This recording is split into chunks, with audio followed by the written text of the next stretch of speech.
विद्यार्थी मित्रों, good morning, सुप्रभात।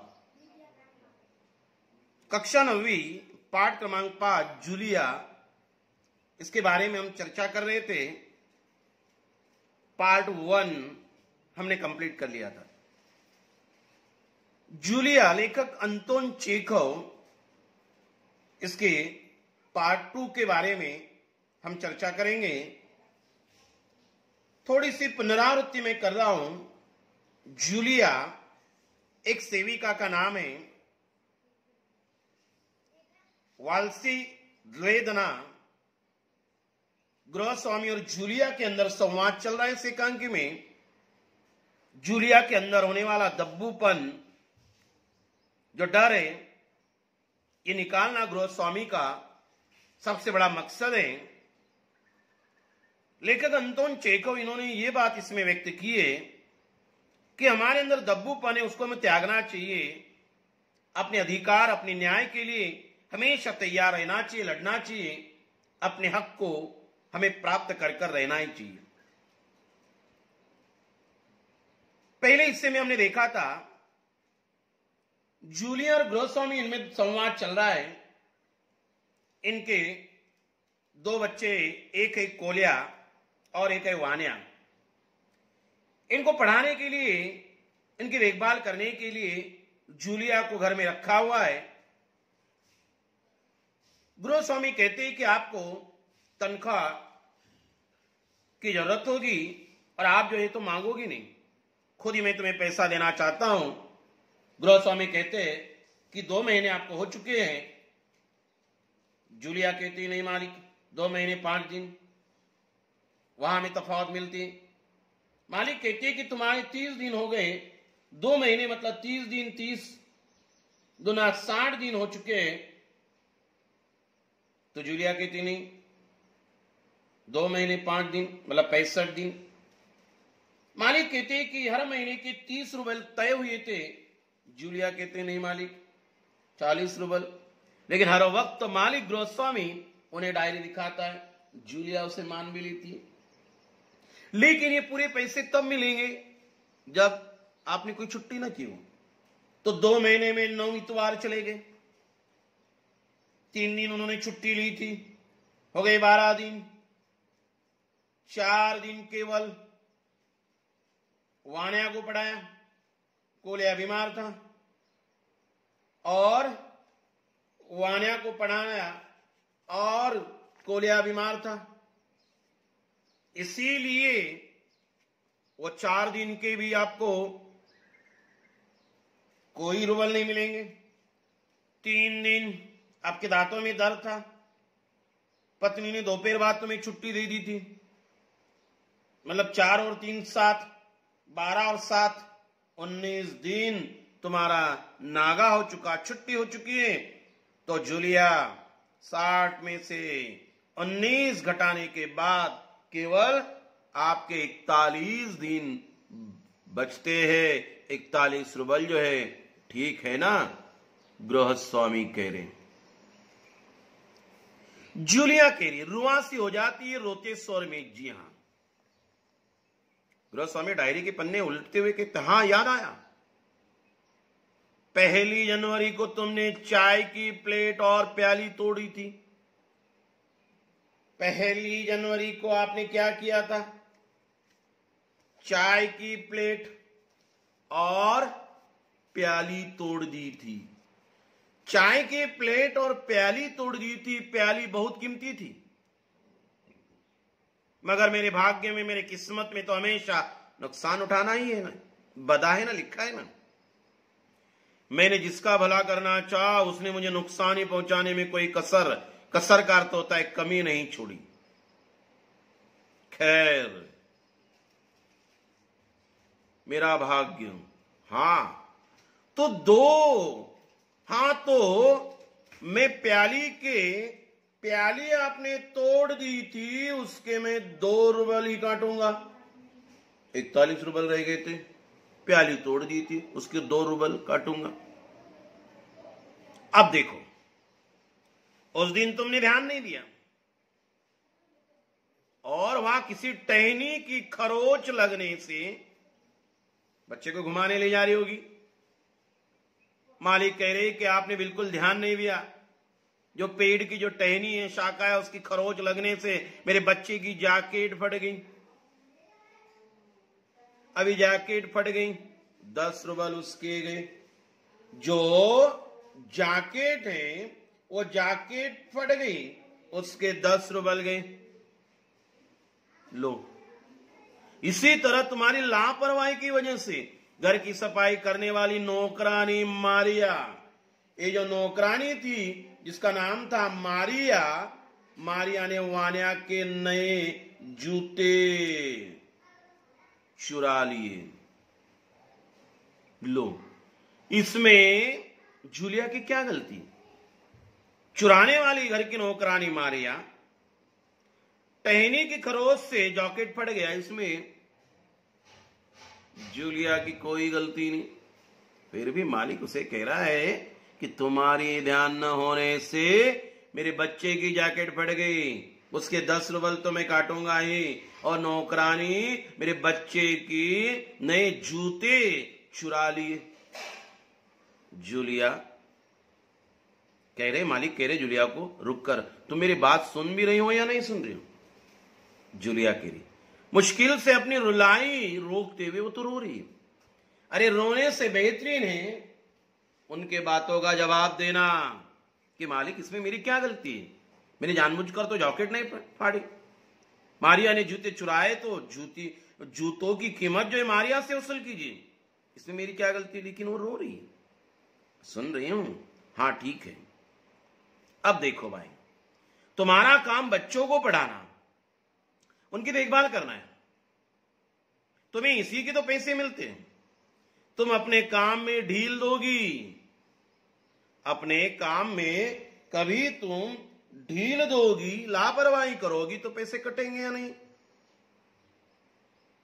गृहस्वामी जूलिया से पूछे, मैं ठीक कह रहा हूं ना? तो जूतों के 5 रुपल, कितने रुपल?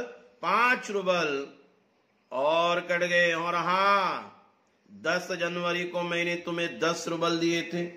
10 जनवरी को अग्रिम राशि एडवांस के तौर पर मैंने आपको 10 रुपल दिए थे। लो, गृहस्वामी कह रहे, बच्चों को पढ़ाना तुम्हारा काम है, देखभाल करना तुम्हारा काम है, तुम्हें इसी के पैसे मिलते, तुम अपने काम में ढील लोगी तो पैसे कटेंगे। हाँ मैं ठीक कह रहा हूं ना? तो जूतों के 5 रुपल जो है कट गए, जूते चुराए थे नौकरानी मारिया ने, तनख्वाह कटे जा रही है जूलिया की। और हाँ, 10 जनवरी को तुम्हें मैंने 10 रुपल दिए थे।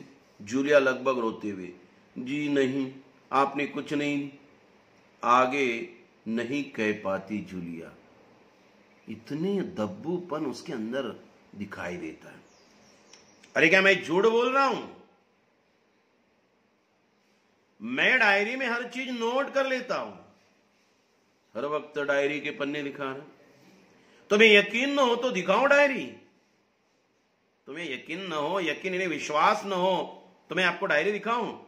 डायरी के पन्ने यूं ही उलटने लगता है, डायरी के पन्ने ही उलटने लगता है, हर चीज डायरी में लिख कर रखता हूं, इसका मतलब मेरे पास सबूत है, ऐसे गृहस्वामी कहना चाहते। जूलिया आंसू पोंछती हुई, आप कह रहे तो आपने दिए ही होंगे, आप कह रहे तो 10 जनवरी को 10 रुपल आपने दिए ही होंगे। गृहस्वामी कड़े स्वर में, दिए होंगे नहीं, दिए हैं। ठीक है, घटाओ 27 41 में से। बच्चे 27 कैसे हुए? कैसे हुए 27? प्याली तोड़ दी 2 रुपल,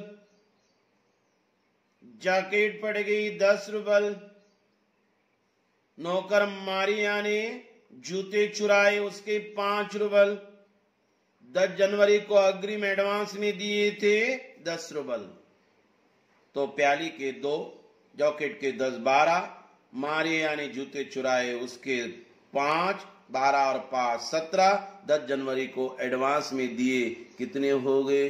10, तो टोटल कितने हो गए? 27। 41 बचे थे।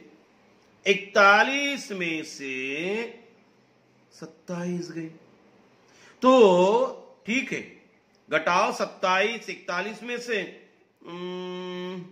बचे 14, 41 में 27 गए, कितने बचे हैं? 14 रूबल। क्यों, हिसाब ठीक है ना? जूलिया आंसू पीती हुई कांपती आवाज में, जूलिया जो है अपने आंसू पीती हुई कांपती हुई आवाज में, मुझे अभी तक एक ही बार कुछ पैसे मिले हैं और वो मुझे मालकिन ने दिए थे, एक ही बार मुझे मिले और वो भी मालकिन ने। देखो इसकी ईमानदारी, सिर्फ 3 रूबल, मालकिन ने 3 रूबल मुझे दिए थे, ज्यादा नहीं। जूलिया की जगह दूसरी कोई होती तो उससे लड़ती थी, और जो मालकिन से लिए हुए उसके बारे में भी चर्चा नहीं करती थी। गृहस्वामी जैसे आसमान से गिरा, अच्छा, और इतनी बड़ी बात तुम्हारे मालकिन ने मुझे बताई तक नहीं, देखो तुम न देखो, तुम न बताती तो हो जाता ना अनर्थ, तुम न बताती तो क्या हो जाता था? अनर्थ हो जाता था, मेरा नुकसान हो जाता था। खैर, देर से ही सही, मैं इसे भी डायरी में नोट कर लेता हूं, देर से ही सही, इसे भी मैं अपने डायरी में नोट कर लेता हूं, लिख लेता हूं। डायरी खोलकर उसमें यूं ही कुछ लिखता है, हाँ, तो 14 में से 3 गए, 3 गए, 3 घटा दो तो बचते 11 रूबल। कितने रूबल? 11 रूबल देते हुए, संभाल लो, गिन लो, ठीक है ना? संभालो आपके 11 रूबल, गिन भी लो, ठीक है ना? जूलिया कांपते हाथों से रूबल लेती है, कांपते स्वर में, जी धन्यवाद, और मालिक को केवल 11 रूबल लेकर वह धन्यवाद देती है। मतलब किस तरह से वो अन्याय को सही रही है, कितने अन्याय को सही रही है वो। बच्चों देखिए तफावत क्या है, तफावत हमें मिल रही है, ये अभी बचे हुए 11 रूबल तो वो लेती है, लेकिन सच में उसके ऊपर अन्याय हो रहा था, और ये अन्याय वो सह रही है, और ये अन्याय, तो इस 11 रूबल कैसे मिले, कितने रूबल कट गए, उसको मैं दोबारा आपको बता रहा हूं। तो बच्चों, ये जो गृहस्वामी है, ये गृहस्वामी और इधर जो है जूलिया, अभी गृहस्वामी और जूलिया, इनके हिसाब से हम चर्चा करेंगे। जूलिया के हिसाब से प्रति महीना 40 रूबल, लेकिन मालिक के हिसाब से केवल 30 रूबल। मालिक कह रहा है कि आपको केवल 2 महीने हो गए, 2 महीने मतलब 60 दिन। जूलिया कहती नहीं, 2 महीने 5 दिन हो गए, मतलब उसके हिसाब से 65 दिन के आसपास। लेकिन मालिक कह रहा है कि मैंने इसे डायरी में नोट करके रखा है, तो मालिक के हिसाब से केवल 60 दिन। अभी 60 दिन में से वह कहता है कि 9 इतवार, उसके अलावा 3 आपने छुट्टियां ली, मतलब 12 ये तो हो गई। उसके अलावा आपने केवल 4 दिन वान्या को ही पढ़ाया, अकेले वान्या को। ये कहती है 4 दिन वान्या को ही पढ़ाया, क्योंकि कोल्या 4 दिन बीमार था, वान्या को ही पढ़ाया क्योंकि कोल्या 4 दिन बीमार था। 3 दिन दांतों में दर्द था और दांतों में दर्द होने के कारण दोपहर क्या हुआ, दोपहर को पत्नी ने आपको छुट्टी दे दी थी।